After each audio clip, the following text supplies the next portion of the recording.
Health organisation ने define किया है, health is a state of complete physical, mental and social wellbeing and not merely N absence of disease और infirmity. इसके बाद आता है ऑक्यूपेशनल हेल्थ, ये मैं पढ़ दे रहा हूँ। The promotion and maintenance of the highest degree of physical, mental and social wellbeing of workers in all occupations, the prevention among workers of departures from health caused by working conditions, the protection of workers in their work environment from risks resulting from factors adverse to health, the placing in an occupational environment adapted to his physiology and psychological equipment, and to some dust suppression at the source।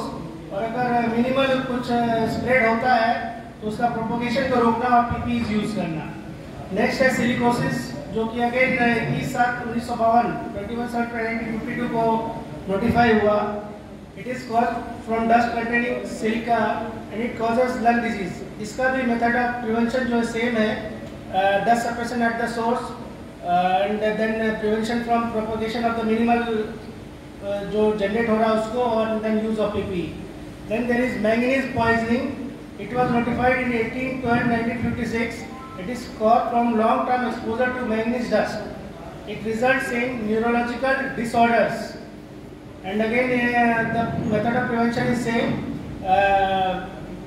You have to minimize the dust generation at the source, prevent its propagation in the atmosphere, and then use of PP. Then there is asbestosis. It was notified on 26/6/1986. It is caused from asbestos fibrous dust. It also results in lung disease.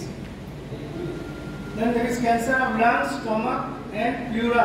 It was notified on 26/6/1986. It is caused due to exposure to asbestos fibrous dust and other carcinogens, and cancer causing agents.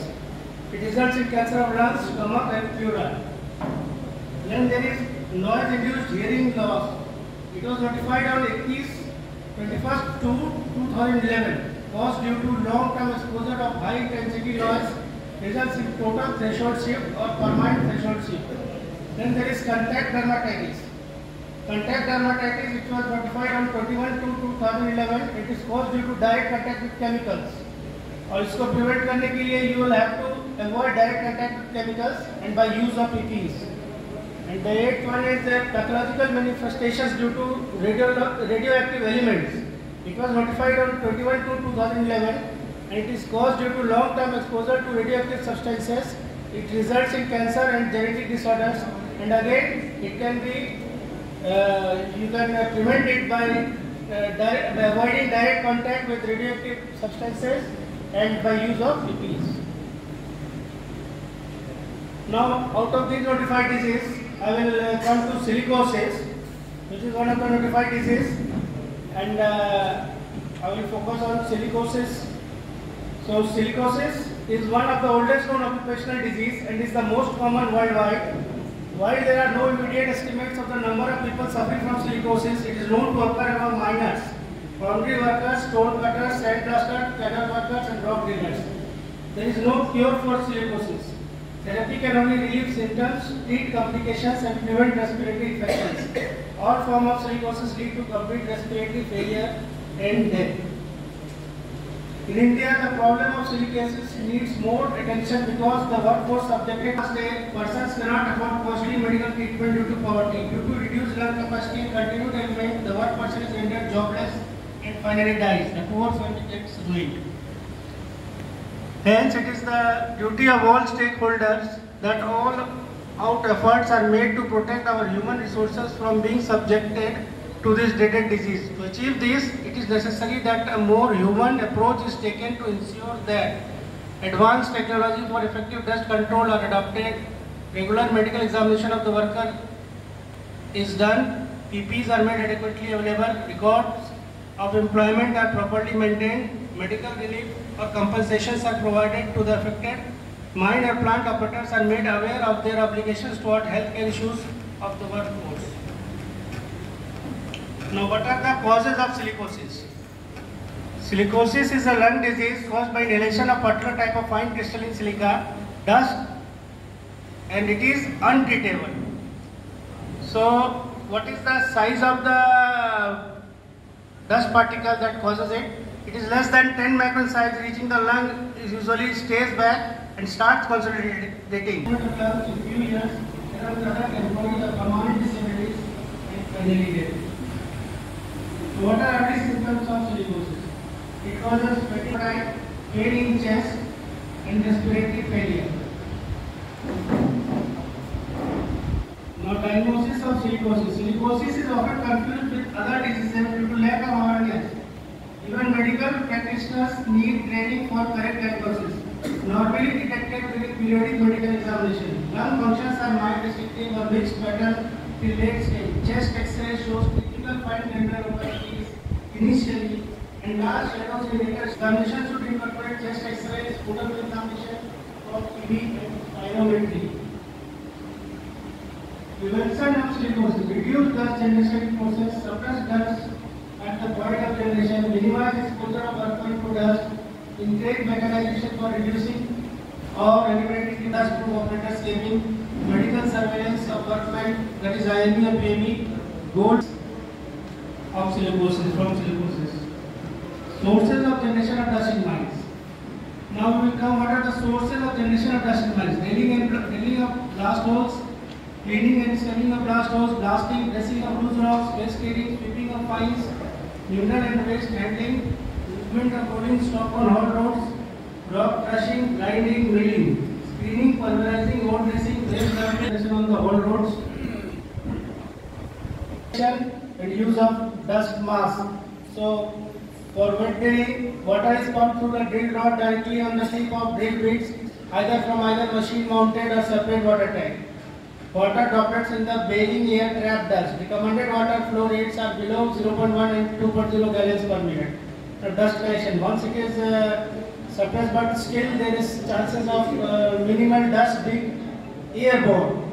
So how you will prevent that airborne dust from being hazardous? So dust collection. Collection of dust using exhaust fan and shrouds of rubber or cloth near the place where drill rod enters the ground. Machines fitted with other types of dust extractor. So we will have to use dust extractor and shrouds of rubber or cloth near the place where drill rod enters the ground. Now even then it reaches the atmosphere, then we will have to use PPs like dust mask. Despite wet drilling, use of dust mask for drillers is recommended because there is always some leakage of air through the passage between shroud or collar and ground, causing dust to get airborne. The dust control during blasting. Taking shelter in blasting shelters placed in the reverse direction of wind, ensuring minimum waiting period for entry of workmen in the mine after blast to allow setting of dust in the environment. Quantity of charge and quantum of delay in blast holes to be adjusted for minimum throw. In-hole delays in salt strata, use of water as stemming material and water spray on blasted material. But these are some of the methods by which you can control dust during blasting. Dust control on haul roads, you can see from the photograph. Now we have dust control at loading and dumping points. Drenching of blasted material with water before start of loading operation. No overloading of mineral or waste. Transporting points. And then it is optimize the height of fall of material at tipping or transfer points. Enclosed transfer points to prevent dust getting airborne and by plantation of all inactive waste dumps. Now, once any person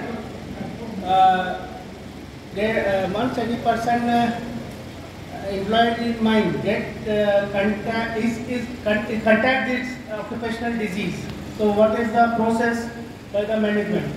So, notice of disease you have to give under section 25 of the Mines Act 1952. Read with regulation 9 of the Coal Mines Act 2017. Now, what is this notice? How you will explain this? Where any person employed in mine contacts any disease notified by the central government in the official gazette under section 25 of the Mines Act 1952, the owner, agent or manager shall within 3 days of his being informed of the disease give notice in prescribed form to the Chief Inspector of Mines, Regional Inspector, Inspector of Mines Medical, the District Magistrate and to the competent authority for payment of compensation. what is the compensation for industrial disease, which has been to some extent been given in Rule 29, end of the Mines Rule 1955. If as a result, this throws light on the disability allowance and compensation for occupational disease. Any person who on medical examination is found medically unfit to discharge the duty which he was discharging in a mine immediately before such examination. So, if this is the case, then disability allowance shall be payable at the rate of 50% of the monthly wages that he was in receipt of immediately before presenting himself for the medical examination. That is it is self-explanatory, but I will also explain even then that if anyone contracts occupational disease, then he will have to give the disability allowance, which will be 50% of the wage which he was getting before such medical examination of the job in which he was employed. So next is, if a person decides to leave his employment, if he contracts any occupational disease and due to that if he decides to leave his employment in mine, then he shall be entitled to compensation as he was admissible under the provisions of the, as he may be admissible under the provisions of the Workers' Compensation Act 1923. So by this PPT, I have tried to throw some light on occupational health and the notified disease and silicosis.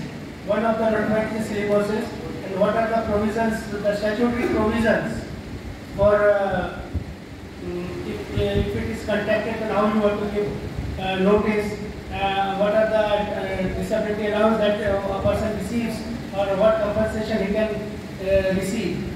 So I hope this has been fruitful, and I can share this PPT which I have made. And any questions or queries, if I can answer, then I will. Thank you.